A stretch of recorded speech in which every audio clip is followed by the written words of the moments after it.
On a longtemps connu les IA qui répondent à des questions. Mais aujourd'hui, on entre dans une nouvelle ère, celle des IA qui agissent. Des systèmes qui ne se contentent plus de donner une réponse, mais qui élaborent une stratégie, qui exécutent un plan de façon autonome. Et cette transition, elle est en train de se passer maintenant, à une vitesse assez folle. Voilà donc le programme. On va commencer par un défi qui semble tout simplement impossible. Puis, on va découvrir l'IA conçue pour le relever.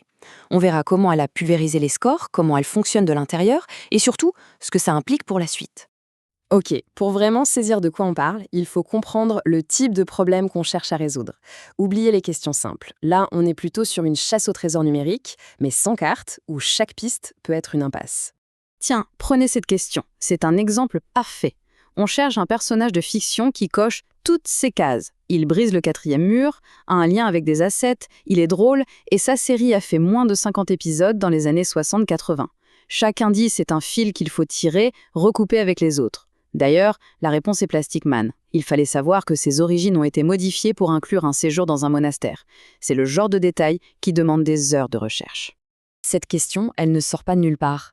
Elle vient d'un benchmark, un test d'évaluation pour IA, qui s'appelle Broscamp. Et son but n'est pas de tester la connaissance brute. Non, son but c'est de tester la persévérance, la capacité d'une IA à chercher, à naviguer, à ne pas lâcher l'affaire quand l'info est bien cachée et que les pistes sont mélangées. Et là où ça devient vraiment parlant, c'est quand on regarde comment les humains s'en sortent. Sur ce test, on a mis des experts humains. Le résultat ? Plus de 70% d'entre eux ont tout simplement abandonné au bout de 2 heures. 7 sur 10. Ça donne une idée du niveau de difficulté. C'est un véritable mur, même pour nous. Et ce mur, le voilà visualisé. Ce pic gigantesque sur le graphique, c'est le moment précis où la quasi-totalité des testeurs humains jettent l'éponge. Pile à la limite des 2 heures. C'est un mur de fatigue et de complexité. Et c'est justement là que la nouvelle génération d'IA entre en jeu. Alors, place au Challenger, une IA qui n'a pas été conçue pour simplement répondre, mais pour surmonter ce genre d'obstacles réputés impossibles. Il s'agit de Claude Opus 4.6, développé par Anthropic. Et la grande différence ici, ce n'est pas juste une question de puissance brute, c'est une question d'architecture, de conception. On ne parle plus d'un simple modèle de questions-réponses, mais d'un agent capable d'agir dans la durée. Sa première caractéristique clé, c'est la pensée adaptative. En termes plus techniques, ça veut dire que le modèle peut décider lui-même d'allouer plus de ressources, plus de temps de réflexion quand un problème est particulièrement tordu. Il ne réfléchit pas à fond en permanence, il calibre son effort. C'est beaucoup plus malin et efficace. Deuxième innovation majeure, l'architecture multi-agent. Au lieu d'avoir un seul gros cerveau qui fait tout, on a un agent chef d'orchestre. Il analyse le problème, le découpe en morceaux et le délègue à des sous-agents spécialisés. Un sous-agent pour la recherche, un autre pour l'analyse de code, un troisième pour la synthèse. C'est une véritable équipe qui se met en place.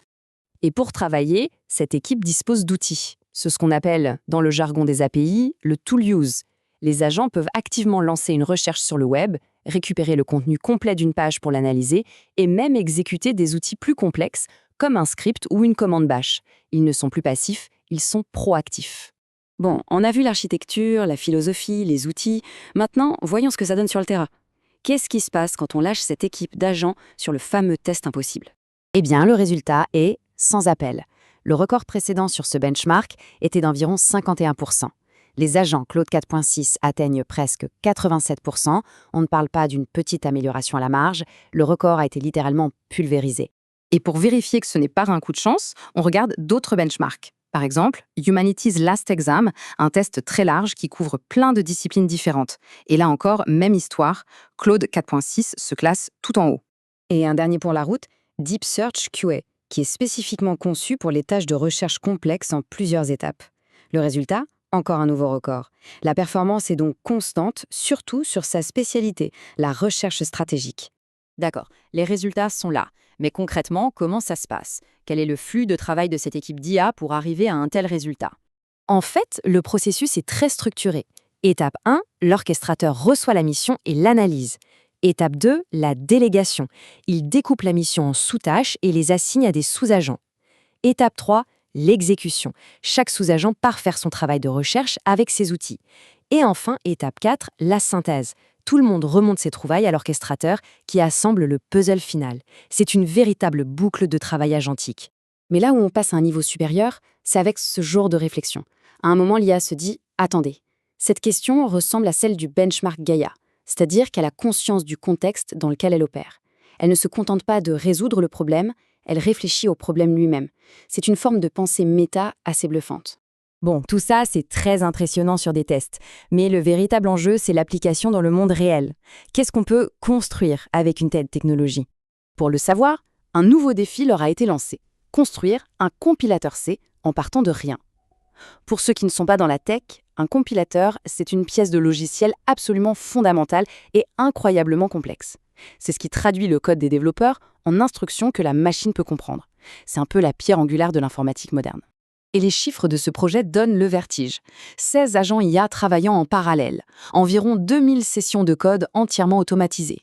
Au final, plus de 100 000 lignes de code ont été générées. Et le plus important, le résultat. Un compilateur fonctionnel, assez robuste même pour pouvoir compiler le noyau Linux. C'est une prouesse qui aurait demandé des mois, voire des années à une équipe humaine. Ça nous laisse donc avec une question assez vertigineuse. Si des équipes d'IA peuvent désormais s'auto-organiser pour construire des outils aussi complexes et fondamentaux, quel sera le prochain grand problème qu'elles vont résoudre? On a clairement franchi un cap et le champ des possibles vient de s'élargir de manière spectaculaire.